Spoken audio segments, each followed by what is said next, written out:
Welcome! Wait.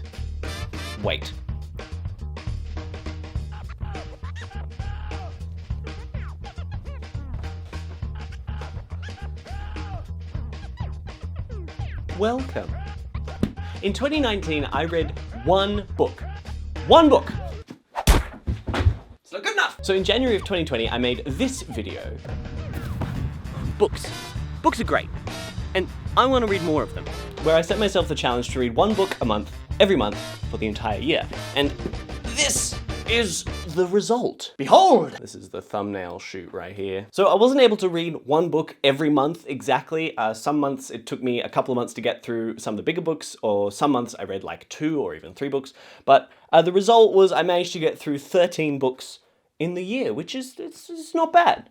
I'm gonna put these over here because they're very heavy. I don't want to hold them for over there.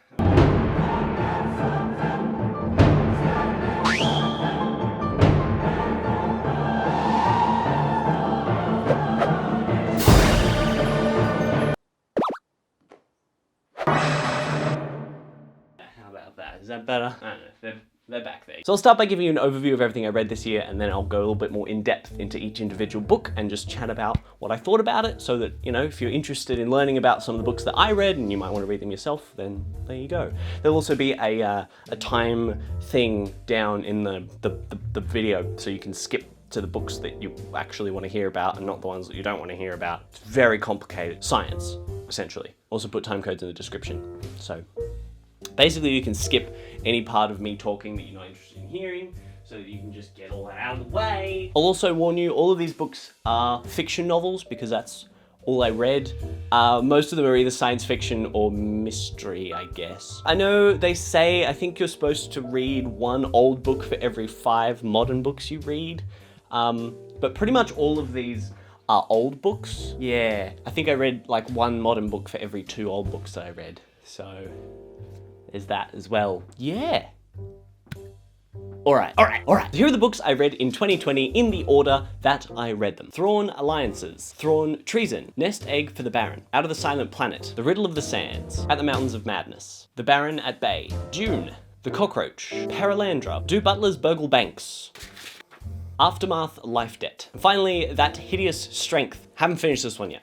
It's close, nearly there. So they're the books I read this year. I'm gonna break them down and talk about them all individually. And I'm going to break every rule for getting your viewers to actually watch the end of your video and talk about my favorite one first, because that way, if you do click off the video after this, then at least you've seen the best one, and hopefully you read it. If not, by far my favorite books I read this year were the sci-fi trilogy by C.S Lewis. It's the guy who wrote Narnia, which you probably know him from writing Narnia, but he also wrote a bunch of other books, including a trilogy of science fiction books that were published in like the late 30s, early 40s. So like very early. These books are absolutely delightful, and if you get nothing else from this video, I would highly recommend you read them. At least read the first one, Out of the Silent Planet, followed by Perelandra, and That Hideous Strength. Which this one I mentioned before, but I'm still reading this. This was like my last book for the year, and I wanted to read it before the end of the year, but I didn't get to. Anyway, this is a whole thing. I'm still counting it on the list because like I read most of it. These books are amazing. I could probably make a whole video just talking about them, and maybe I will, but I highly recommend you read them. They are Christian fiction, so just keep that in mind. By no means do you need to be a Christian to enjoy them, but they are kind of Christian ideas presented in science fiction. So just keep that in mind. I absolutely love them. I thought they're amazing, just even simply just based on the pure fiction story level. They just felt very modern and very relevant, even though they were written in the 40s. The other thing that the trilogy as a whole does really well, especially in the first book, is they present space as a completely different thing to what any other sci-fi I've kind of ever read or heard of does. I feel like most sci-fi kind of present space as this cold, dark expanse, and Earth is like the one little glimmer of hope. And these books do the complete opposite thing. I'm gonna and put them down. These books do the opposite thing where they present space as being this beautiful, alive place that is perfectly in place with God, and Earth is this fallen, quiet, broken place where everything is dead, and as soon as you leave that, you like enter into this glorious world that you can't see when you're on Earth. Which leads me, wait, is there any more points for the trilogy as a whole? Oh, and I gotta say, protagonist for these books is Dr. Ransom. Like, how, that is such a cool name. That takes the cake for the best protagonist name ever that I've read this year, I think. So the first book, Out of the Silent Planet, is a story of the main character, Dr. Ransom, who gets kidnapped on a walking tour of England and shoved into a spaceship and taken to Mars. And so he gets taken out of the silent planet, Earth being the silent planet, and he lands on Mars and he manages to get away from the people who've kidnapped him, and he meets all of the inhabitants of the planet. And it's this really interesting look at, okay, what if there are other planets in the solar system that never fell and never fell into sin and chaos like Earth, and what would those societies look like? And it's very short, it's like 150 pages, 160 pages or something. So it's very manageable, it's delightful and optimistic and amazing, and again, it presents space in a way that I've never seen presented ever before. Perelandra is the second book in the series. Similar kind of framework in the story. The main character goes to Venus this time and he meets the equivalent of like the Adam and Eve, but on Venus instead of Earth. So if the first book was looking at a really old society that never fell away from God, this book is like a brand new society that's going through the process of the fall. And so you kind of see a fictional retelling of the fall of humanity, but on a different planet. And Ransom is trying to fight to stop that from happening and stop this brand new planet from falling. The first one is kind of this lovely, optimistic, light-hearted adventure, and this one starts that way and then gets very dark and very violent all of a sudden. It's quite a shock, because I think something that Lewis is really good at is writing the presence of evil in a very compelling way, and that really comes across in this one. I think this one is the most well-known of all of them, and I can see why, because it's very compelling and thought-provoking. It's great. So the third book, which is That Hideous Strength, is very different to the other two. It actually takes place completely, entirely on Earth in a small English village. There are lots of other characters. It's set like quite a few years after he gets back from Earth after his second adventure. I think this is definitely like the darkest of the three, and it's kind of an all-out battle taking place in this English village, which is fascinating because you slowly see this beautiful village be destroyed and taken over by this evil presence, and it's amazing. It kind of flips back and forward between like a really optimistic, happy, kind of light-hearted book like the first one into really dark, like disturbing horror scenes like the second one, but it's kind of more disturbing for the fact that the second one takes place on another planet and it's, you know, this other race of aliens, and that's all like kind of far from home, whereas this one, the presence of evil isn't so much like this demon-possessed creature like it is in the second book, but it's more people just doing their job, and it's very, It's very good. I can highly recommend it. The third one also has a lot of references and themes from the story of King Arthur, which I don't know much about, so I'm thinking I might actually go back and maybe read that to understand it a little bit more, but I can definitely tell that the author was a professor of medieval literature. The other thing is this one has probably one of the best representations of female characters in a book that I read this year, and it has lots of female characters. It has female characters talking to other female characters. The main protagonist is female. One of the main villains is female. Like, I just thought that was interesting because I feel like we use, oh, it's old and it's from that era, and we kind of use that as an excuse for why books of a certain age don't necessarily have the most diverse cast of characters. This book's from 1943, and he did it pretty well. I'm just saying, it's just something to keep in mind. Okay, so I read 2 of John Creasy's The Baron books, which are kind of a mid-1900s adventure mystery story, so English high society mystery. They're just great.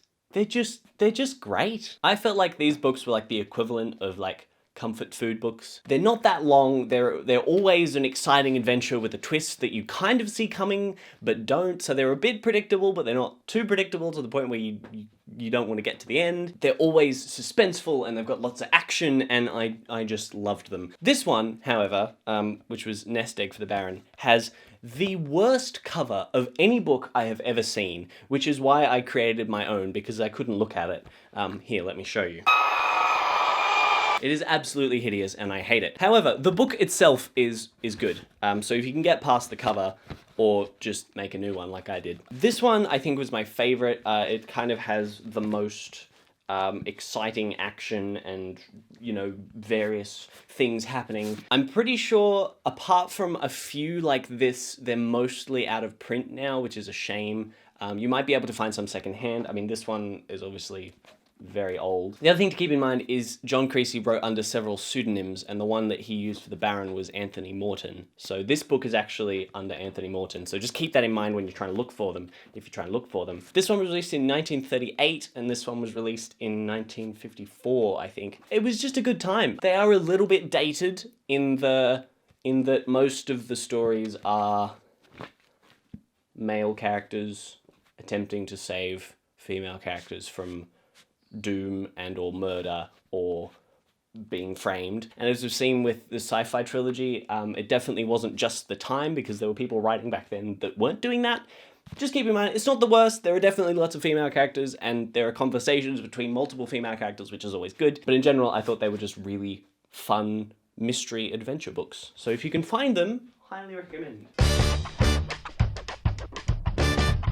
So just bear with me. I'm a massive Star Wars fan. You might not be, but because of that, I read a lot of Star Wars books this year, including the Thrawn trilogy. Now, actually, the first one I read in 2019. This was the only book that I read that year, but I'm going to keep it here to talk about it. But this year, I read the second book, Thrawn Alliances, and the third book, Thrawn Treason. They're all categorizing, narrating the story of the main character, the blue guy, Thrawn.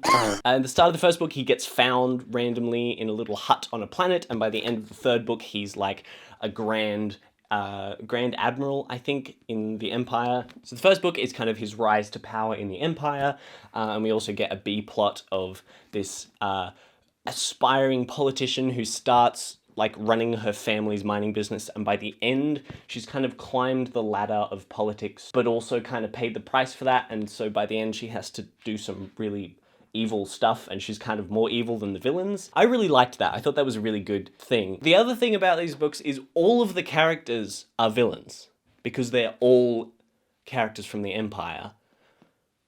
Which is really interesting, because normally you don't have a book where all of the protagonists are on the bad guy's side. I really liked it. I thought, and particularly in the third one, it's called Treason. The whole point of the book is like he's always walking the line between nearly betraying the Empire, which is cool. And it's nice to see a perspective of inside the Empire that isn't just the good guys who are trying to kill everybody in the Empire. The main character, Thrawn, is like a, what do they call that? Strategist. He's like a brilliant strategist. The Empire hires him because he's just really great at figuring out military strategies and winning battles because of his thoughts and insights. So what you get is a very Sherlock Holmes-like character who's solving all these things in advance, and then you have the Dr. Watson character being like, "By Jove, Holmes, how did you figure out that he would only attack us on the left side?" "Elementary, my dear Watson. You see, I studied his favorite artworks, and by that I was able to figure out." I think that classic Sherlock Holmes and Dr. Watson thing happens a lot in these books, but I don't think that's a problem. I think it's fine. It's just a product of having a character who's always smarter than everybody else, and then having to find a way to understand them. So as I said, the first book I read in 2019, I loved it. I thought it was really good. The second one, Thrawn Alliances, I didn't love. It was definitely the weakest, and I didn't enjoy this one as much, and I think it's because the story takes place over two timelines. So you've got Thrawn and Anakin going on an adventure, and then you have later in life Thrawn and Darth Vader also going on an adventure,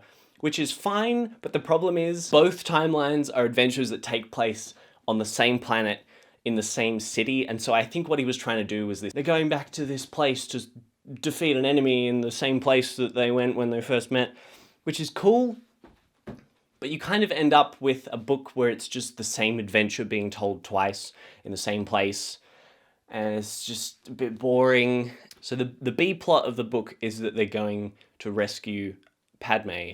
So the C plot is Padme's adventure and what happened to her, which is also on the same planet. So it's kind of, and you know that they're coming to rescue her anyway, so it's kind of just the same thing 3 times. So I didn't love the second one. You could probably just skip that, honestly, if you're going to read them. Third one was really great. Again, lots of space battles, lots of adventures, lots of interesting characters. Third one's great, first one's great. Second one, eh. The author is also very good at writing spaceship battles from the perspective of the people just sitting in the bridge of their big ships ordering people around. I found that really compelling and really cool. I mean, I love spaceships, so maybe it was just that, but I would always look forward to these big capital ship battles where, you know, Thrawn's standing there and he was like, oh, do this to this person. And they're like, but why? He's like, just do it. And then they do it and it works and everyone's like, whoa, how did you know that? It sounds kind of simple, but I really liked it and I thought that the space battles were the best parts about those books, which is good because it's sci-fi, so you want the space battles to be good. But then again, I do just like spaceships, so you know, maybe it's just me.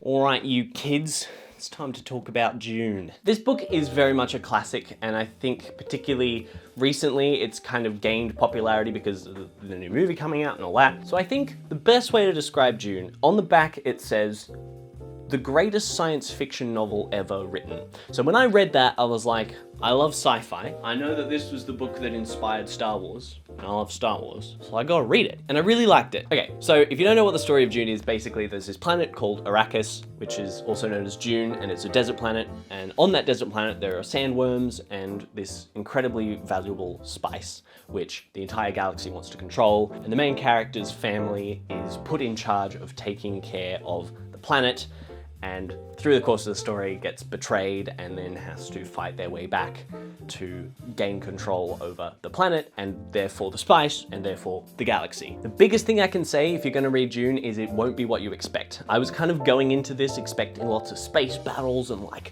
cool sci-fi stuff. I wasn't disappointed, but none of that happens. It's a lot of religion and history and backstory and prophecies and all that stuff. I feel like probably 90% of the book is dialogue and conversations between people, or internal monologues of the characters' perceptions of what's happening and what they're thinking. So there'll be heaps of chapters where there's like 5 people talking and you're constantly switching back and forth between like Paul's perspective and his mother's perspective. It's like, here's what Paul's thinking, here's what his mother's thinking, here's what Paul's thinking about what his mother might be thinking, here's what his mother's thinking about what that person's thinking about what Paul's thinking. It's like lots of that, and then, oh yeah, and then they left and now they're on this planet. And now his mum is thinking about what she thinks about what her husband thinks about.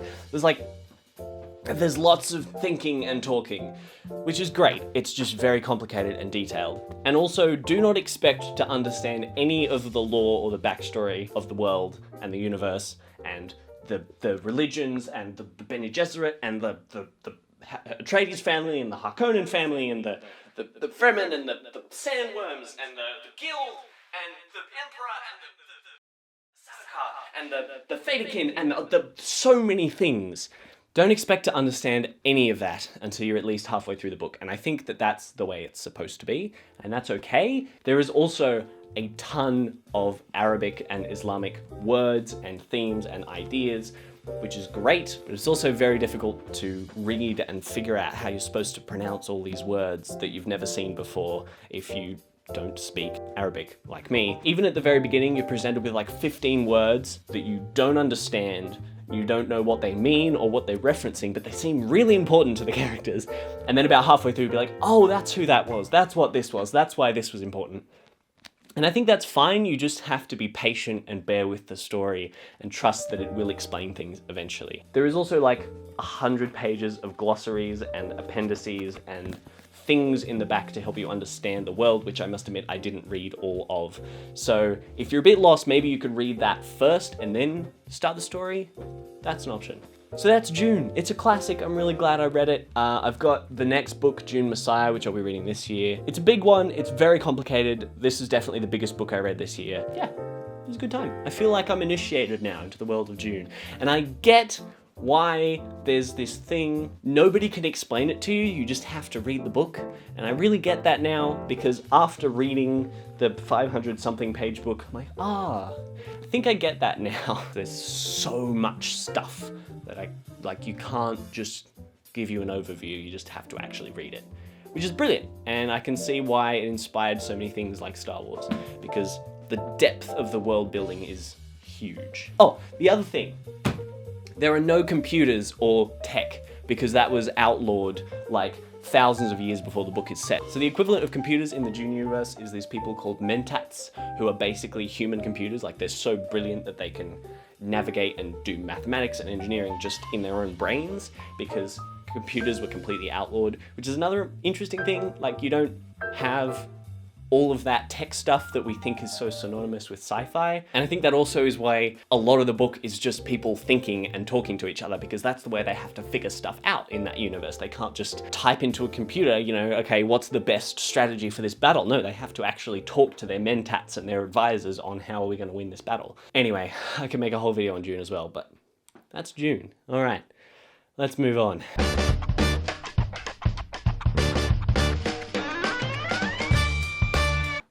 At the Mountains of Madness by H.P. Lovecraft.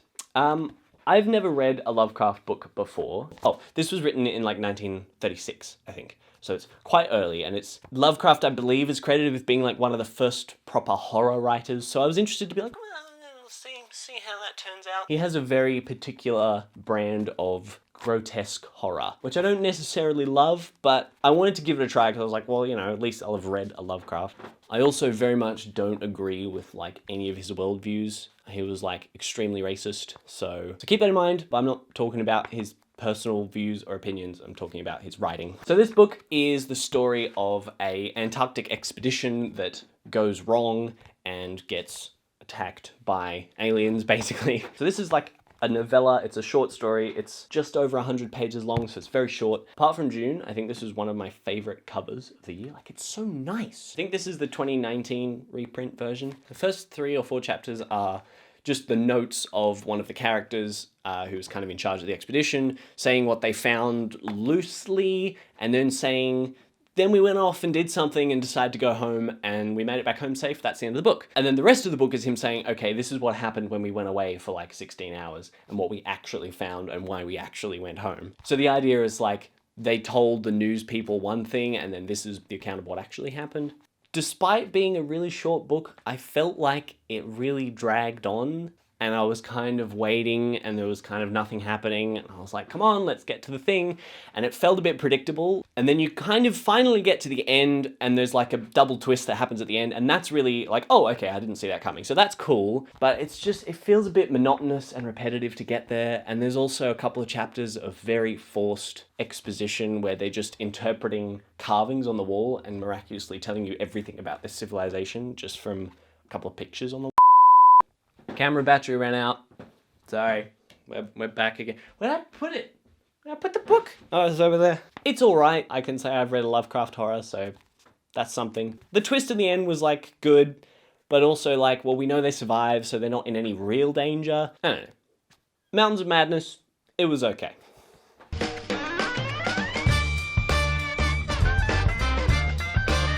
Okay, so next, this is the other novella that I read. Again, really short. It's not even 100 pages. This one was really good and absolutely hilarious, and I loved it. I read it over like 3 days. It was super short. It's called The Cockroach by Ian McEwan. This was actually, apart from the Star Wars books, the only modern book that I read. This was published in 2019.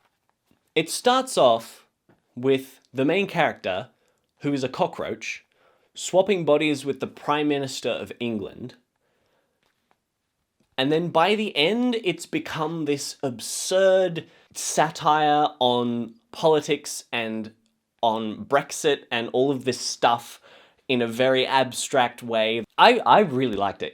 It's hilarious. There's some very funny, ridiculous political ideas that would never exist, but that's the reason why they're funny. I actually highly recommend this one because it's really short. It's not a time commitment, but it's very funny. You'll probably really enjoy it. It's also not a deep dive into some other part of history like a lot of the other books I read. Like it's modern. Go for it. The Cockroach, very good. Preferred this cover more, but this book was definitely better.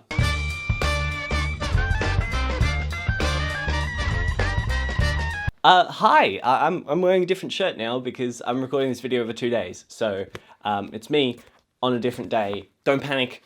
It's okay. I believe in you. Okay, so next up we have The Riddle of the Sands by Erskine. I don't know how to pronounce his name. Erskine? Erskine? Something starting with E. Childers. I was really looking forward to reading this book, actually. I read The 39 Steps by John Buchan a few years ago, and I had this book recommended to me based off that. It's very similar. They're both pre-World War I espionage, spy, adventure books, and I really love The 39 Steps, and so I was excited to read this one. I really liked the cover, I liked the sound of it sounded very nautical and adventurous, so I was really excited to get into it, and I really struggled, actually. In fact, I think this is probably one of the books that I enjoyed the least this year, because it's incredibly detailed and incredibly accurate with everything that happens in the book, and all of the like there's charts and stuff in the front, and you're constantly like referring to these maps and charts, which is awesome. And for somebody who loves highly detailed things, I really like getting into the details of things. I've always loved maps, and even since I was little I was fascinated with maps and shipping and coastlines and that kind of thing. So that's why I was really excited to read this book. But I found that this book really sacrifices plot and exciting adventures and compelling characters for accuracy. Now, if there's one thing that I have to say about this book, it's that historical context is everything. And I think if you read it without understanding the historical context, you're really not taking part in the whole point of what this book is for and why it was written. I just looked into my life. So this book was written in 1903, which was over 10 years before the outbreak of the First World War. This is the only fiction book that the author has ever written. The rest of his writing, I believe, was essays and various things. That definitely comes across in the writing. Like, you can tell that he's the kind of person who writes very detailed accounts of things and is not used to writing fiction. Basically, this book was written as a political statement, trying to warn the British public that an invasion by Germany or some kind of war with Germany was imminent. And I believe the reason Childers wrote this as a fiction and not as an essay or an academic paper or book, I believe it's because he was trying to reach a larger audience, and he was trying to warn people, we're gonna have a war, and this is going to happen soon. And I think the fact that it was written 10 years before the war is really quite incredible, that he could see this coming, and he was trying to warn people, not only trying to warn people that there was going to be a war, but that the specific section of coastline that this book is set in for sort of the second 2/3 of the book was going to be vital, because it was the only section of coastline that Germany had access to the sea without having to go through canals for other countries and all of that stuff. So really what this author has discovered in his life is that he's obviously done a lot of sailing in this area, and he's identified this could be a very important strategic location in the event of a war with Germany, which is probably going to happen. And so for that reason, I found it fascinating. However, that didn't make it enjoyable to read. That didn't kind of cover the fact that it's just a lot of very, very dragging on details and speculations for chapters and chapters and chapters where nothing really happens, but it's all very carefully noted. The whole way through the book, you feel like the characters are looking for a mystery and they're looking for something, and they're not really finding anything. They're kind of finding stuff, but then they're kind of not. And in the last 2 chapters, they finally discover, oh, Germany's going to invade England. Which is, like, it's kind of a lot of nothing, and then they're going to invade, and that's the end of the book, and then they go home. I was really hoping for a payoff, and it just didn't happen. Yeah. However, that said, if you're looking for a fascinating slice of history into a kind of a window into what it would be like to sail a small 2-man yacht around the canals and coastlines of Denmark and Germany and Holland, absolutely, the first third of this book is fantastic for that, and it's the detail that it's written is kind of delightful to read, because you really get a sense of this is exactly what it would have been like. And for that reason, I loved the first third.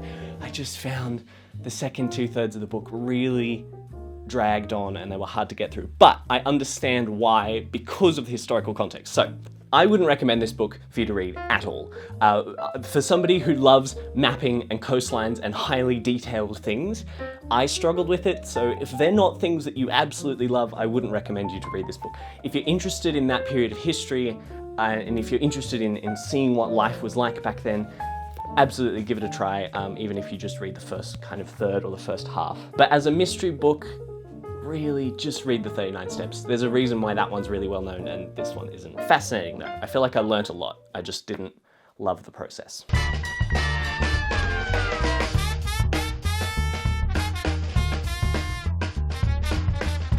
I can't quite see in the viewfinder if it's focused or not. Normally I do manual focus, but I was like, I'm going to be moving around and showing books. I want to trust the autofocus on my camera, and I'm not sure if that was a wise decision. Anyway, next up we have Do Butlers, Burgle, Banks by P.G. Wodehouse. Okay, so this was written in the 1960s. Yes, first published in 1968. So this is a classic English comedy. Now, I didn't love this book when I started reading it. I actually wasn't enjoying it. I was kind of thinking about, do I really want to keep reading this? But the reason was I was expecting it to be something like one of the Barron books, like a John Creasy, like a thrilling, high-energy mystery set in mid-century England.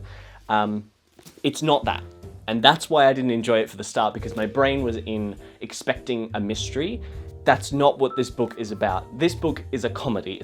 It's an absurd comedy, and it gets more absurd and more funny the further through the book you get. So once I kind of realized that, and my brain had switched gears from I'm reading a mystery to I'm reading a comedy, I loved it. It does start off very, it's an English town and these are characters, but it's all there for a reason, because it's setting up for a hilarious end that just gets so ridiculous and stupidly funny towards the end.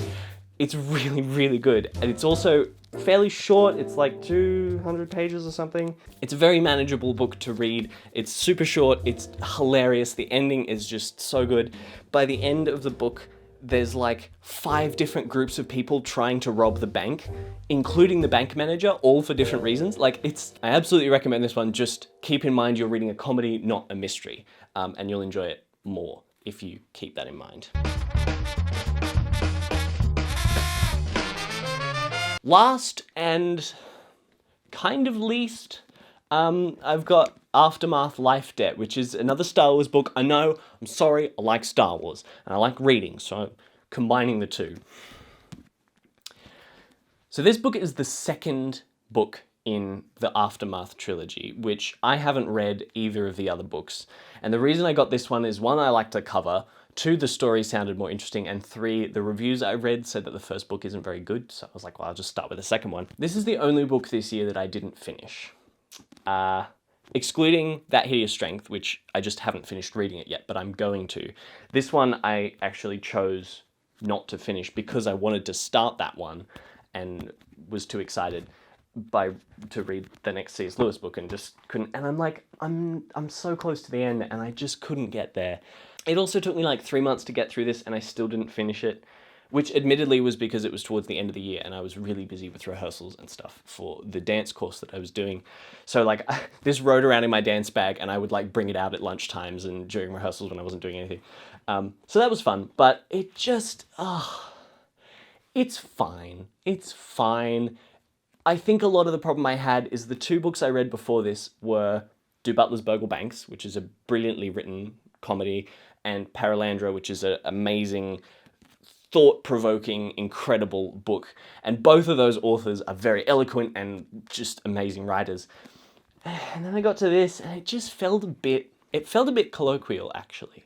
It kind of felt like he was writing, there was kind of some repeated words, and it was a bit, that's all right, the action's okay. I think that's the reason I got so far into it, is like, there was nothing overtly wrong, I just wasn't loving it. At least what it says on the cover is Han Solo and Chewbacca, so, 2 very famous characters, what they were doing after the destruction of the Empire, going to liberate Chewbacca's home planet. And I was like, that sounds amazing. I want to see that.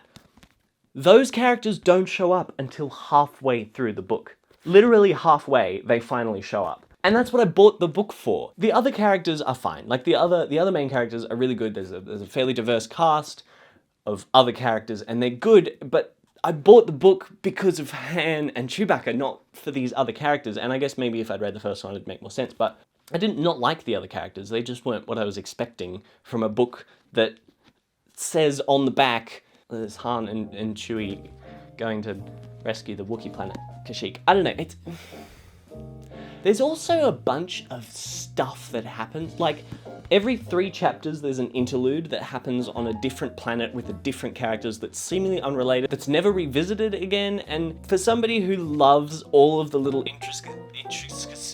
intricacies of the Star Wars universe, that's not something that would normally bother me, and it did kind of bother me with this book. So, if you're not a massive diehard Star Wars fan, I wouldn't. Just read the Thrawn trilogy. They're great. Just read them. Probably skip the second one, but just read those. The other thing that's very interesting about this book is it's written in a different perspective to anything else that I read this year. Mostly I read third person, which is, the author narrating main character, he went here, she went here, she said this, he did this. Some of the books I read, like The Riddle of the Sands and At the Mountains of Madness, are written in first person, which is interesting because they're also the oldest books that I read. So I wonder if first person was a bigger thing back in the day and modern books are third person. I don't know. They're written in first person, so it's written from the perspective of the main character saying, I did this, I went here, I did this thing. Life Debt is written in third person, so it's the narrator talking about the characters. However, it's third person present tense. So where most books would say, he went here, she did this, she said this. This book says, he goes here, she walks here, she says this. For example, the first paragraph of the book, if it was written normally in third person past tense, it would sound like this. The boy ran, his footsteps echoed across the hard, unforgiving ground. His feet had no shoes, they're wrapped in ratty bindings. That's how it would probably normally be written. However, what it actually reads is this. The boy runs, his footsteps echo across the hard, unforgiving ground. His feet have no shoes, etc. So it just feels really weird when you start reading it because you're not used to that mode of language being used in what you're reading, or at least I wasn't. You do get more used to it as the book goes along, but I think I already found his language choices a bit jarring and simplistic, and so then to have that on top of it, there was like another thing that was a bit weird and jarring, and then the story kind of slowly goes there. I think the best way I can sum it up is I was really interested and invested to see where the story finishes, but I wasn't really on board with the journey as much. Maybe I'll finish it. I mean, it'll probably take me like 3 days to finish it. It's not that much left, but yeah. Sorry, Chuck. Didn't love it.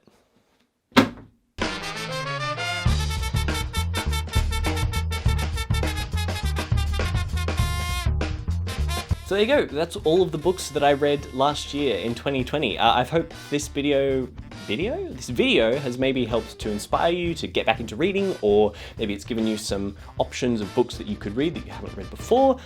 If you enjoyed it, that's great.